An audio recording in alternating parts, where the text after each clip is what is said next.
pada pagi hari ini ada bersama-sama dengan Bapak Ibu jemaat daripada The Throne, dan kita akan membaca firman Tuhan di dalam yaitu Nehemia pasal 1. Tema khotbah saya adalah empati atau belas kasihan. Ya, baik, kita akan baca firman Tuhan ini. Haleluya.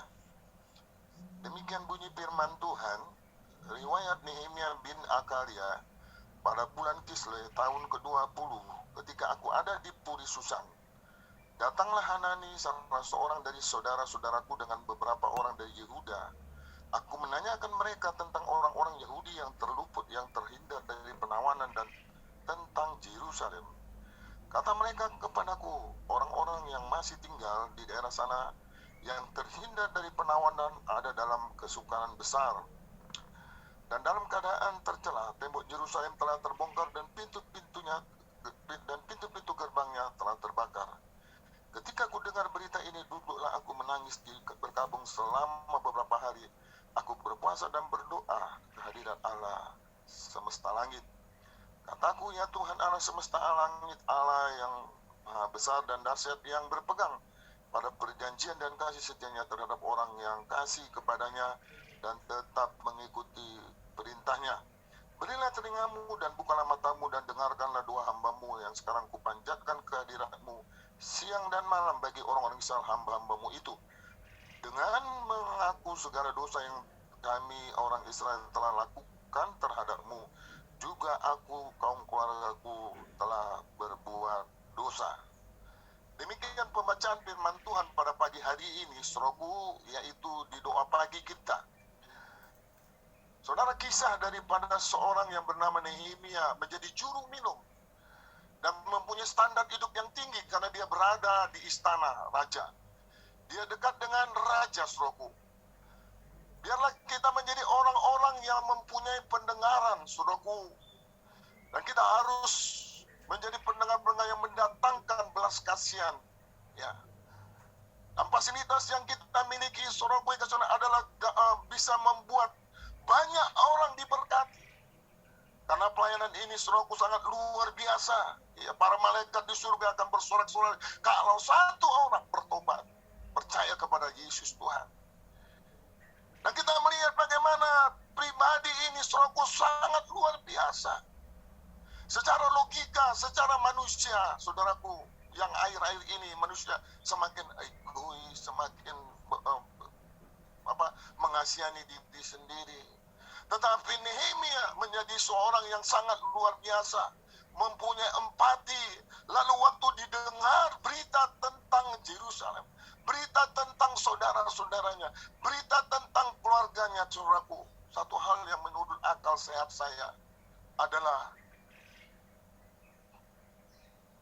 ketika didengar berita itu, duduklah aku menangis dan berkabung selama beberapa hari. Aku berpuasa dan berdoa kepada Allah semesta langit.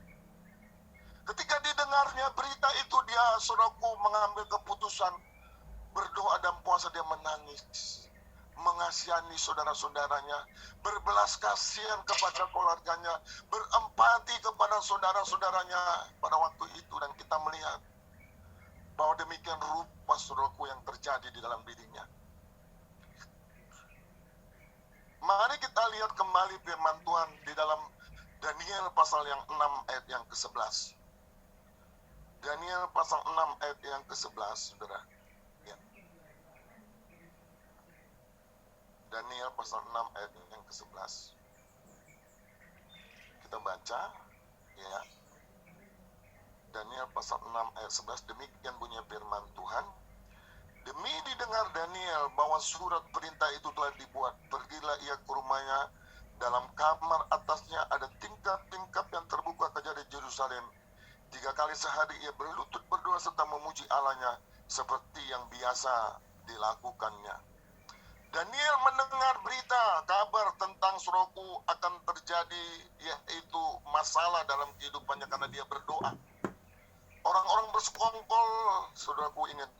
Lalu dia berdoa kepada Tuhan karena ada rasa empati kepada dia untuk meminta pertolongan Tuhan supaya supaya dia saudaraku bisa ditolong saudaraku kasih saudara. Tetapi saudaraku itulah orang-orang yang berempati, dan kita lihat pada waktu saudaraku Nehemia membangun yaitu empati, dia berdoa. Sanballat dan Tobia juga tidak senang dengan sikapnya saudaraku kasih Tuhan, karena saudaraku kasih Tuhan, mereka juga adalah orang-orang sebangsanya, sesamanya saudaraku. Tetapi itulah yang terjadi. Dan kita melihat setelah Nehemia melakukan doa dan puasa, dia tidak berhenti. Dia bertindak. Iman tanpa tindakan adalah nol. Iman itu harus ditindaki. Kerinduan kita, hasrat hati kita, belas kasihan kita yang begitu tinggi terhadap jiwa-jiwa harus kita tinggali pertama dengan empati, lalu doa dan puasa. Menangisi jiwa-jiwa. Supaya malaikat di surga selalu bersuka cita. Ada orang-orang yang percaya, ada orang-orang yang bertobat, ada orang-orang yang berbalik dari cara hidup yang salah kepada cara hidup yang berkenan kepada Tuhan. Dan kita lihat apa yang terjadi, saudaraku. Dia mengalami proses demikian rupa dan akhirnya berhasil.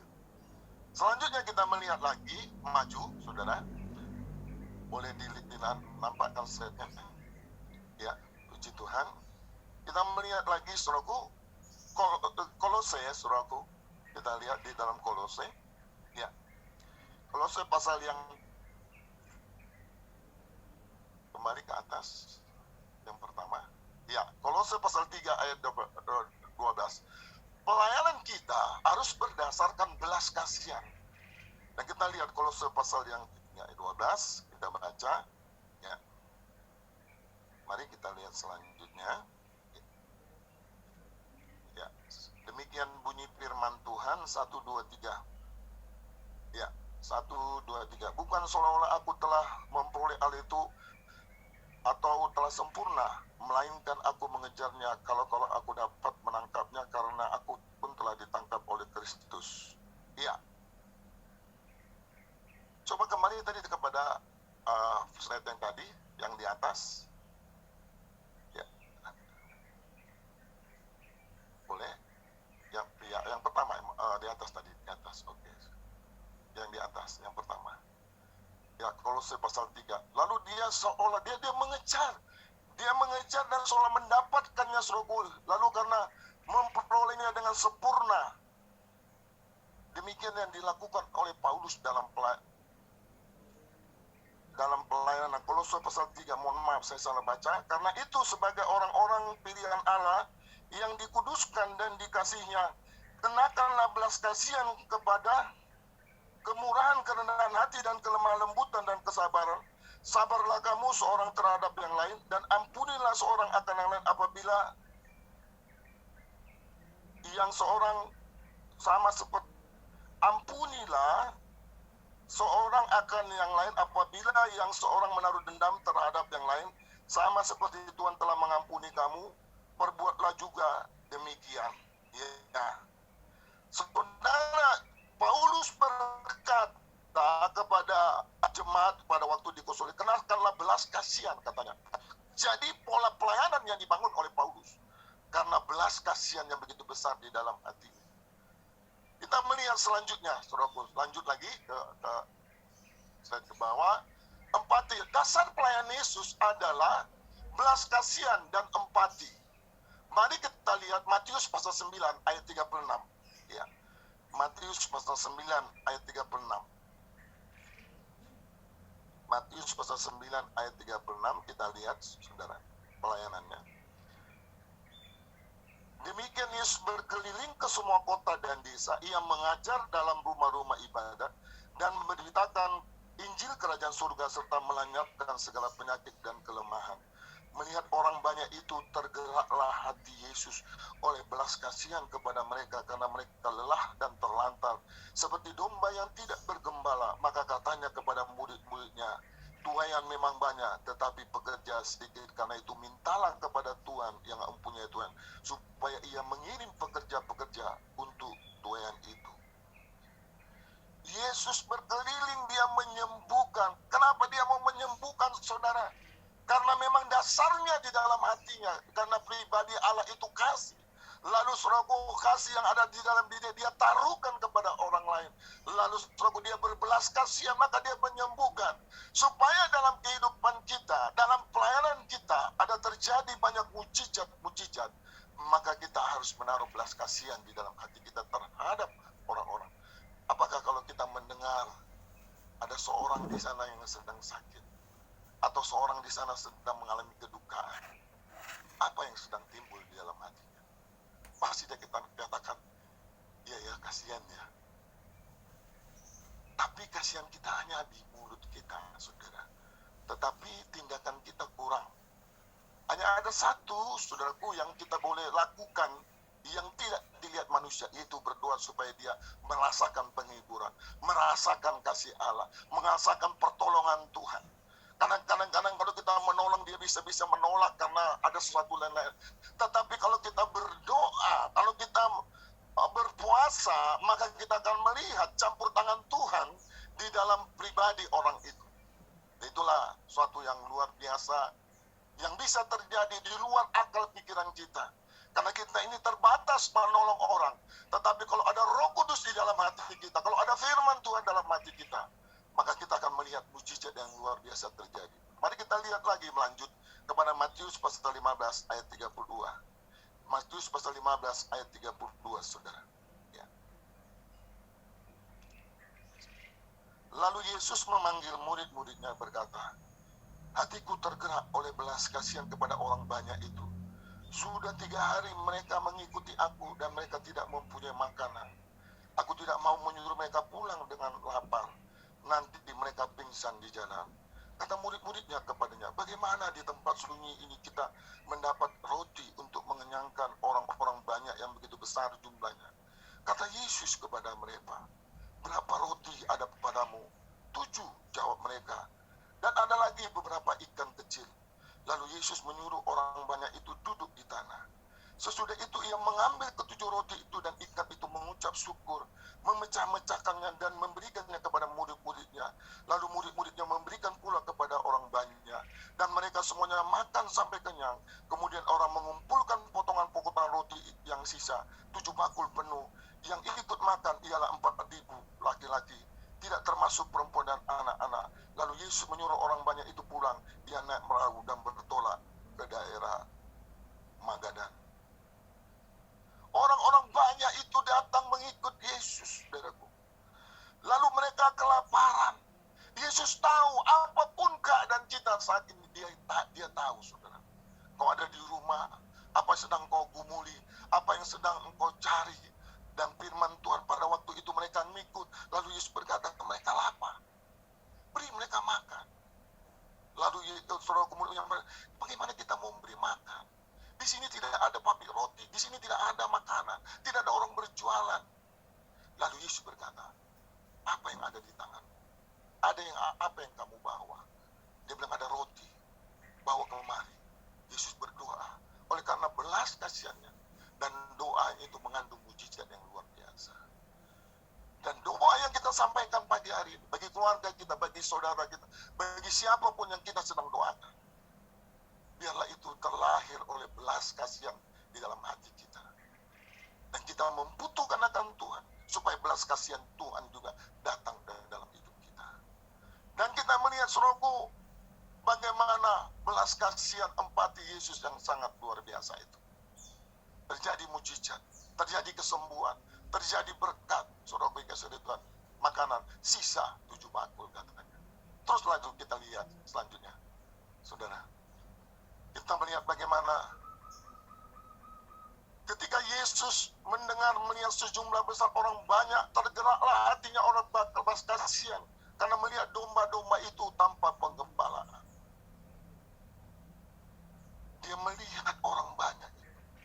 Dia melihat kita. Malaikat di surga. Malaikat ada bersama-sama dengan kita.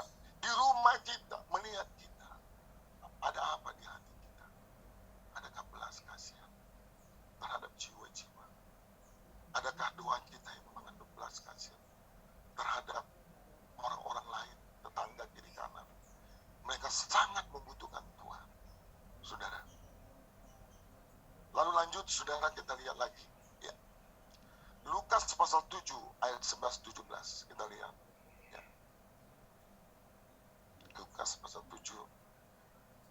ayat 11 dan 17.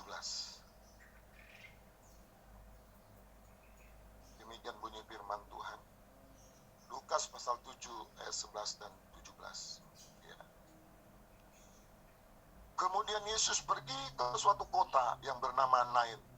Murid-muridnya pergi bersama-sama dengan dia, dan juga orang banyak menyertainya berbondong-bondong. Setelah ia dekat pintu gerbang kota, ada orang mati diusung keluar, anak laki-laki, anak tunggal ibunya yang sudah janda. Banyak orang dari kota itu menyertai janda itu. Dan ketika Tuhan melihat janda itu, tergeraklah hatinya oleh belas kasihan. Lalu ia berkata kepadanya, "Jangan menangis."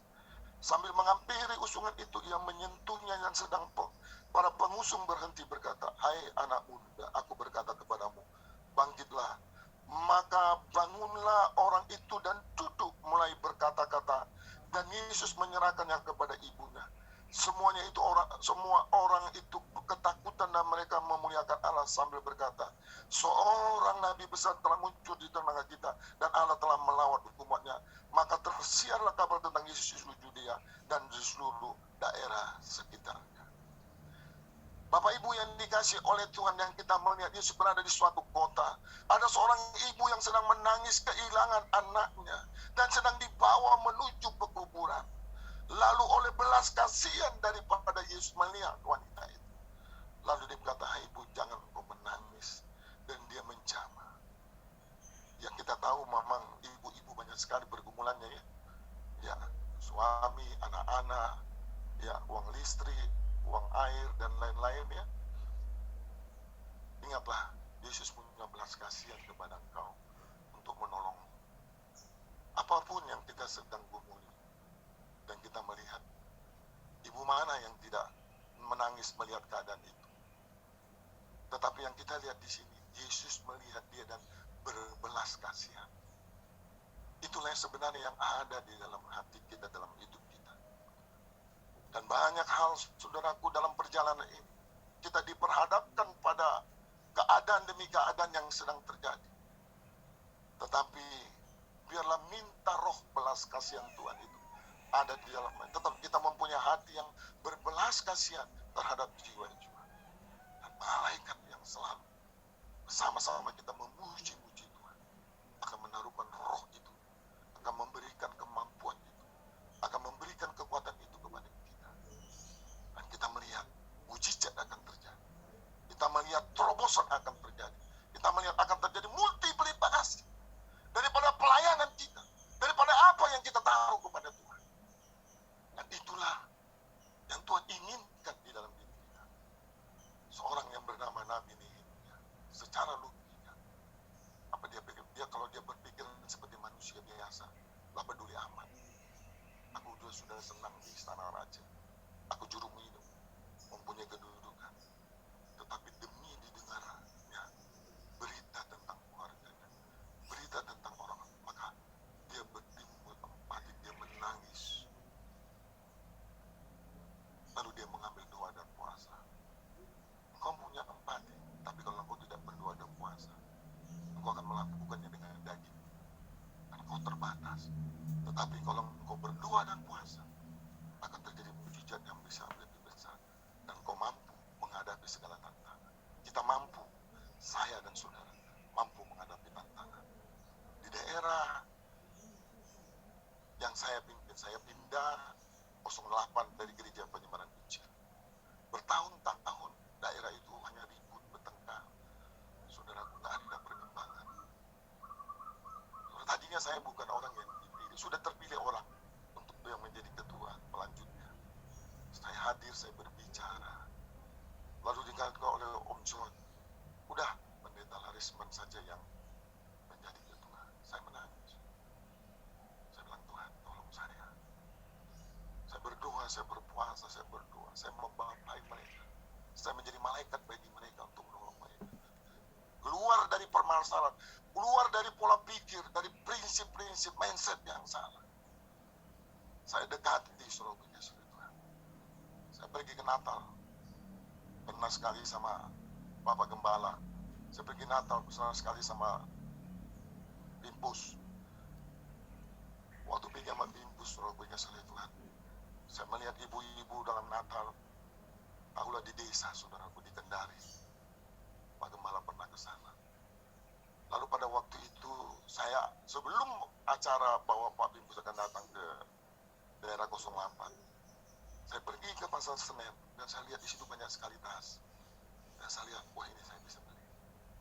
Saya lihat kantong, oh ya, timbul. Lalu saya ingat ibu-ibu di sana. Timbul belas kasihan dalam hati saya. Saya bawa dengan plastik dengan jumlah yang begitu rupa. Saya bawa ke Kendari, saudaraku, pada waktu itu. Dan pada waktu Natal saya panggil semua ibu-ibu. Saya kasihkan satu persatu itu tas. Mereka senang sekali, saudara. Tidak seberapa, tidak sebanding. Lalu setelah itu, ya, turun saya kasih amplop pada mereka. Saya bukan orang kaya.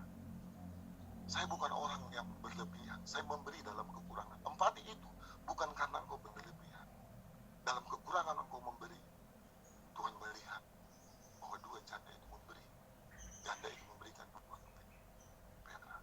Empati itu bukan berdasarkan kelebihan. Di saat kekurangan, disitulah Tuhan melihat hatimu luar biasa. Kau memberi pada pelayanan, kau memberikan hatimu kepada pelayanan. Dan pada waktu itu, sampai Koping Pus itu dia terharu. Dia cerita pada orang.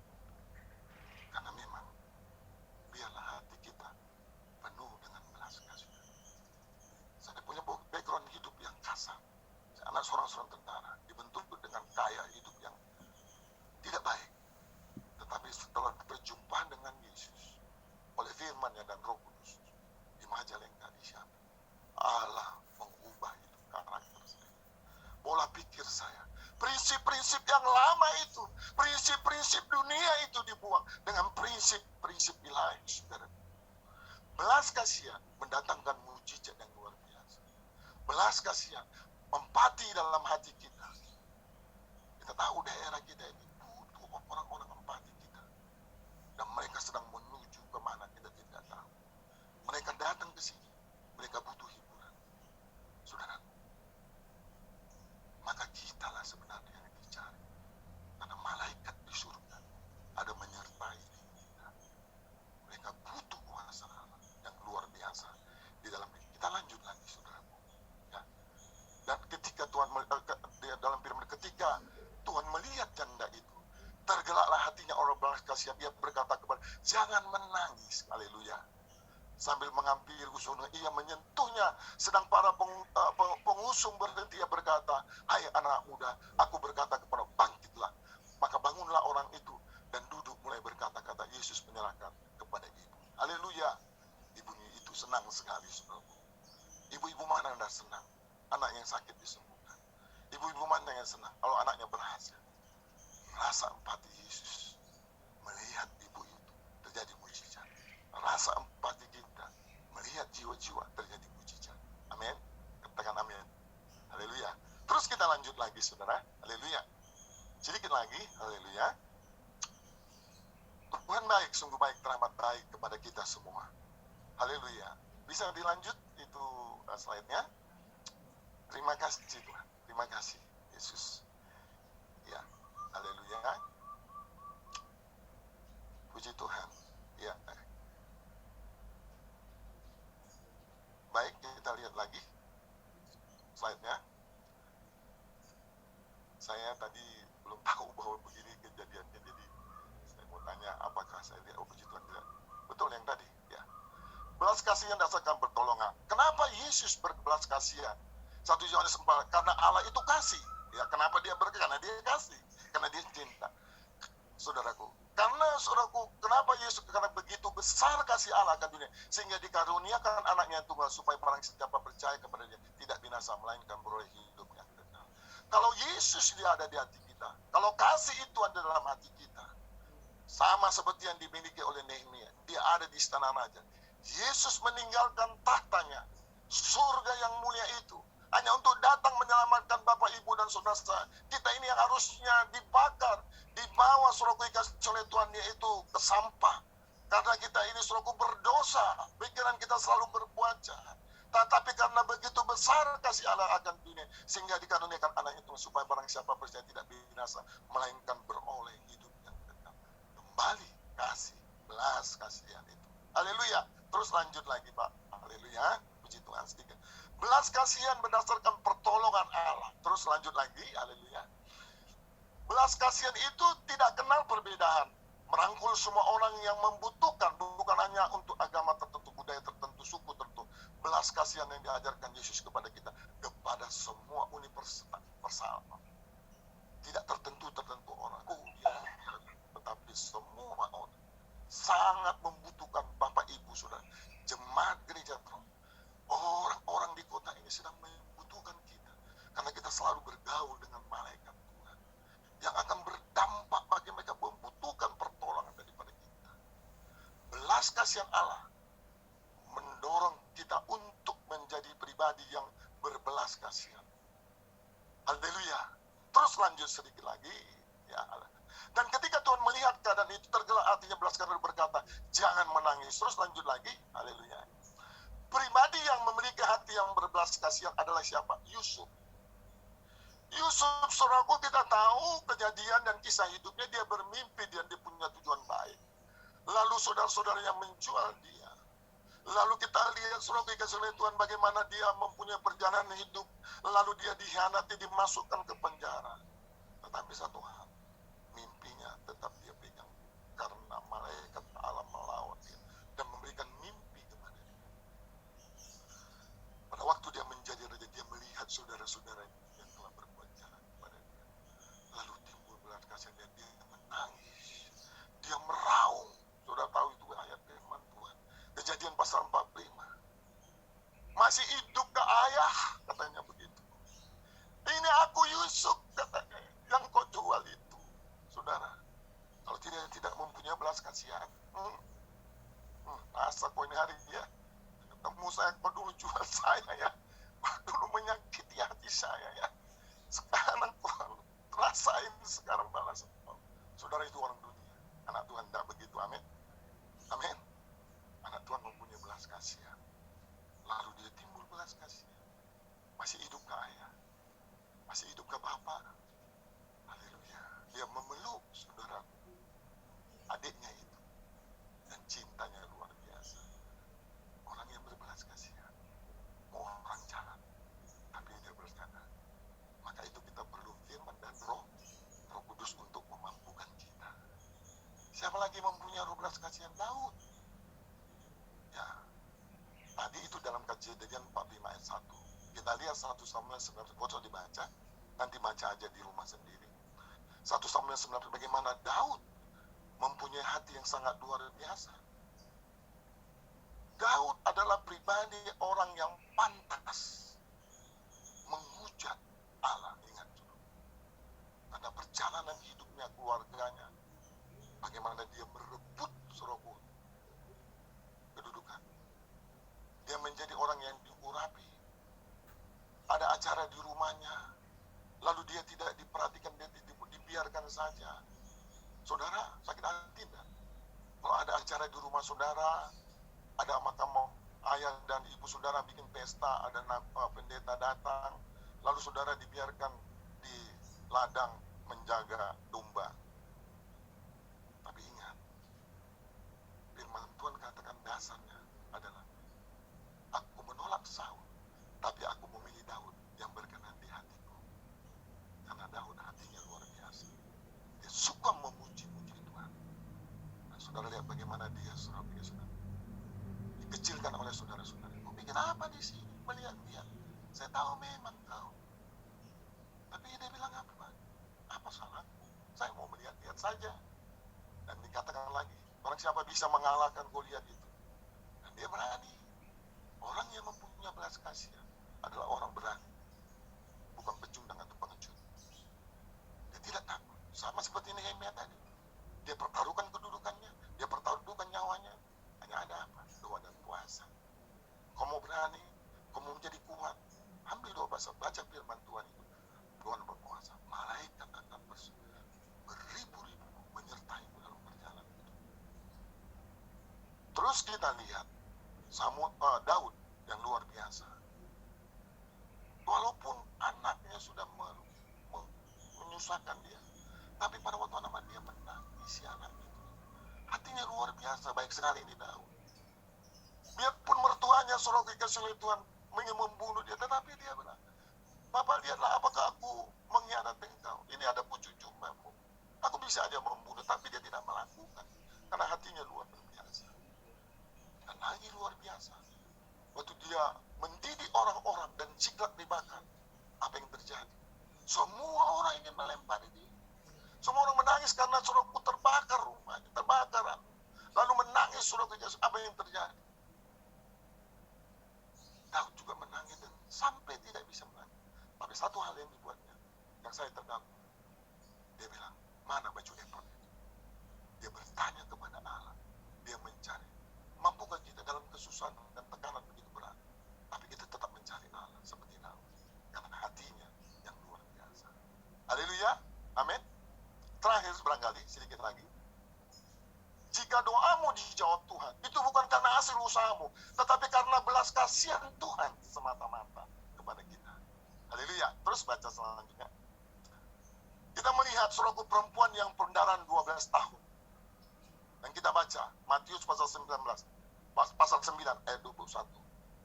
Matius pasal 9 ayat 21, saudara. Haleluya. Ya, kita lihat Matius pasal 9 ayat 21. Ayat 18. Sementara Yesus berbicara demikian kepada mereka, datanglah seorang kepala rumah ibadat lalu menyembah dia dan berkata, anak perempuan baru saja meninggal, tetapi datanglah, letakkanlah tanganmu atasnya, maka ia akan hidup. Lalu Yesus pun bangunlah dan mengikuti orang itu bersama-sama dengan muridnya. Pada waktu itu seorang perempuan yang sudah 12 tahun lamanya menderita pendarahan maju mendekat Yesus. Dari belakang menjamah jubah-jubahnya, karena katanya dalam hati, asal ku jamah saja jubah-jubahnya, asal ku jamah saja jubahnya, aku akan sembuh. Tetapi Yesus berpaling dan memandang dia berkata, teguhkanlah hatimu hai anakku, imanmu telah menyelamatkan kau. Maka sejak saat itu sembuhlah. Ketika Yesus tiba di rumah kepala rumah dan melihat peniup seluruh orang banyak ribut, berkata, pergilah karena anak ini tidak mati, tetapi mereka menertawakannya. Setelah orang banyak diusir, Yesus masuk dan memegang tangan anak itu dan bangkitlah anak itu. Maka tersiarlah kabar tentang hal itu seluruhnya ke daerah itu. Mujizat terjadi, kesembuhan terjadi, pertolongan Tuhan terjadi.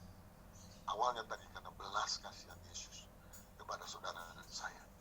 Terakhir, haleluya. Kesimpulan, milikilah hati yang berbelas kasihan, karena hanya orang-orang yang berbelas kasihanlah yang mempunyai hati yang berempati sajalah yang masuk surga. Dan doanya didengar oleh Tuhan. Jika kita ada dalam jiwa orang yang selalu berbelas kasihan pada setiap orang, lakukanlah firman Tuhan. Jika engkau mendengar ada orang yang sakit, menderita, mereka adalah orang-orang yang perlu ditolong, diselamatkan dari api neraka. Kata Yesus, indah dalam hidupku. Amin. Biarlah seluruh jemaat gereja Detron diberkati selalu, semakin dahsyat dipakai Tuhan. Semua penuh belas kasihan terhadap jiwa-jiwa yang perlu diselamatkan. Katakan haleluya. Haleluya, haleluya, amin. Mari kita berdoa. Terima kasih Bapa, biarlah firman-Mu menjadi rema di dalam hati kami. Dan seorang nabi yang mempunyai belas kasihan, berempati, dia berdoa dan puasa. Berikanlah kami hati yang berbelas kasihan. Dan rindu selalu menyenangkan akan hati-Mu. Ampuni dosa dan kesalahan kami. Basuh kami dengan darah, sucikan kami. Tuhan, kami butuh Engkau. Kami butuh Engkau, Yesus. Di tengah-tengah keadaan ini, ada orang lain yang membutuhkan Engkau juga. Dan mereka sangat butuh pertolongan Tuhan. Jamahlah dia, tolonglah dia. Tak lupa kami berdoa buat Bapak Sucipto. Yang kami mendengar berita, mengalami gangguan. Kau jamah, kau sembuhkan dalam nama Yesus Tuhan. Mujizat terjadi. Jemaat gereja Tron yang sedang mengalami kelemahan tubuh, kau jamah, kau sembuhkan. Lawat malaikat Tuhan melawat dia di rumah, menyembuhkannya dalam nama Yesus. Mereka sedang bergumul untuk kehidupan mereka. Mereka sedang membutuhkan dana, berikan dana. Mereka yang membutuhkan dana, berikan.